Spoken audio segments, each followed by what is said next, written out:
What are you doing right now? Is it something that you really love? Millions of people at this very second are doing exactly what makes them happy.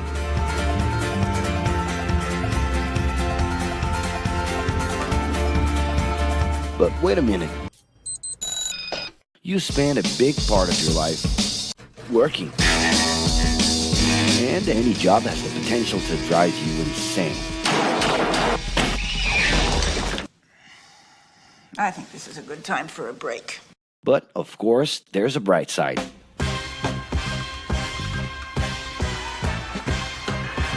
And the best thing, time off. As a matter of fact, the way we work influences new trends and behaviors in society.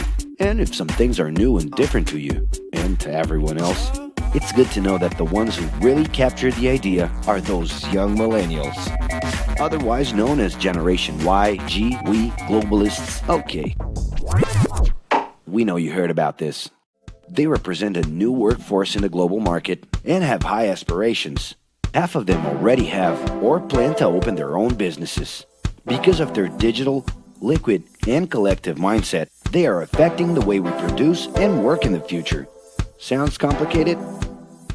Actually, keeping things simple was the motto that baby boomers worked by in the 60s and 70s. Rules were a lot clearer back then. The workspace was confined to the office, responsibilities were individual-based and very specific, and you knew exactly the right time to start and finish your day. At that time, after the World Wars, the institution represented the security that everyone was dreaming about. Because of this, it made total sense to be a company man and respond well to linear and hierarchical structures. But be careful. Once you chose a career, it was a decision that would pretty much last for the rest of your life. Older workers would teach young ones because putting in long years of experience was essential if you wanted to grow within the company. Having a job would guarantee social status and was the first step towards marriage and a first kid 9 months later. Work didn't mix with personal life. No bringing work home. But baby boomers worked a lot. It's been a hard day's night. And this had to do with keeping a deep sense of discipline and honor. Day-to-day sacrifices guaranteed that the family would be taken care of, and they knew that a big payoff would come, even if it would take a while.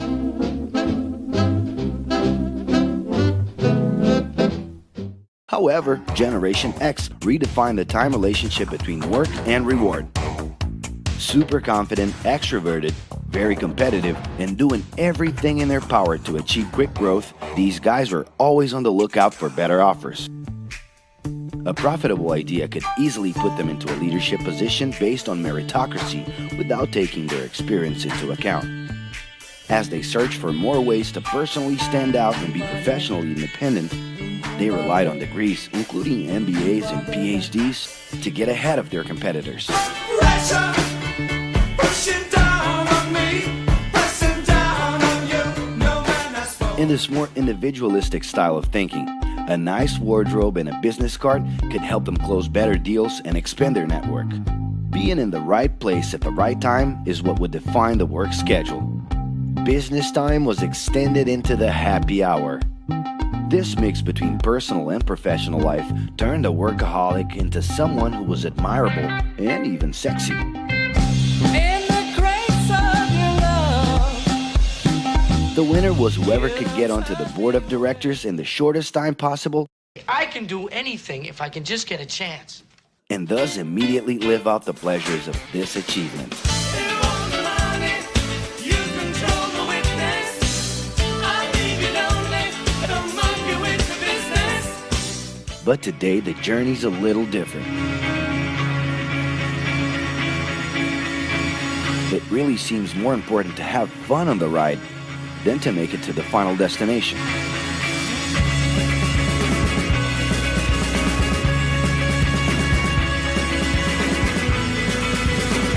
Ironically, millennials, those unpredictable kids, are the ones perfectly translating this new vision. In a time when pleasure determines professional accomplishment, they know, like no one else, how to recognize opportunities that link passion with work. It's not right, but it's now or never. The creative economy, new professions, an entrepreneurship boom, and the new collective power are painting a brilliant and never-before-seen scenario. No wonder millennials are so impatient. The speed at which they connect with the world sets the pace for their work relations. Projects that only will make a difference in the long term just don't stimulate them. And they need constant feedback so they can feel that their efforts are being recognized. So?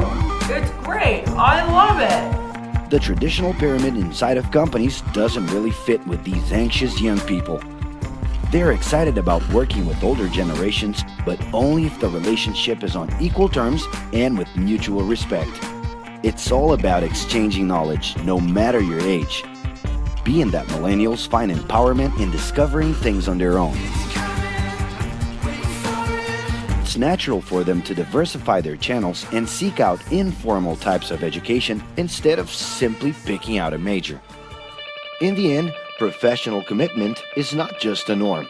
It's something that naturally comes from truly engaging experiences. Besides having a job, it's become more important to have a purpose that can be carried out in different forms at the same time. Mobility, shared workspaces, home offices, and the possibility to create your own hours make work always present, anytime and everywhere. For that reason, people with different work styles are having more freedom to tap into their talents, and even those with introverted personalities can transform their ideas into million-dollar businesses. Yes, you can stay in your pajamas as long as you maintain an updated and attractive profile across your social network.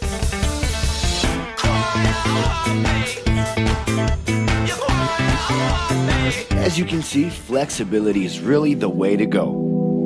Millennials are fascinated when they get involved in works in progress and feel motivated by learning new skills.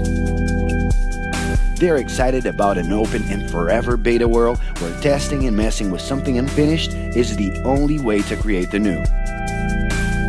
Millennials need more than ever to feel autonomous, and they're exhilarated by the challenge to develop and participate collaboratively.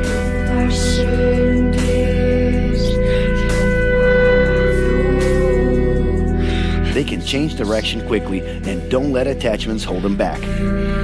It's about living better in the present with no illusion that the future can be controlled.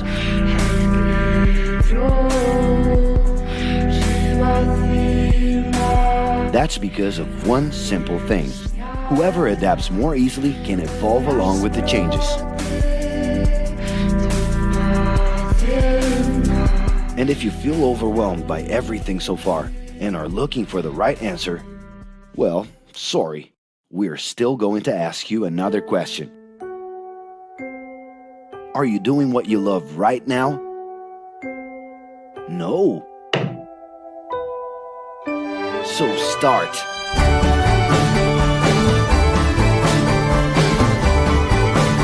The clock is ticking and your life is in a hurry. Discover your life's purpose and make it happen. Loving your work will put you in motion. It's the only way to lead a fulfilling life every day.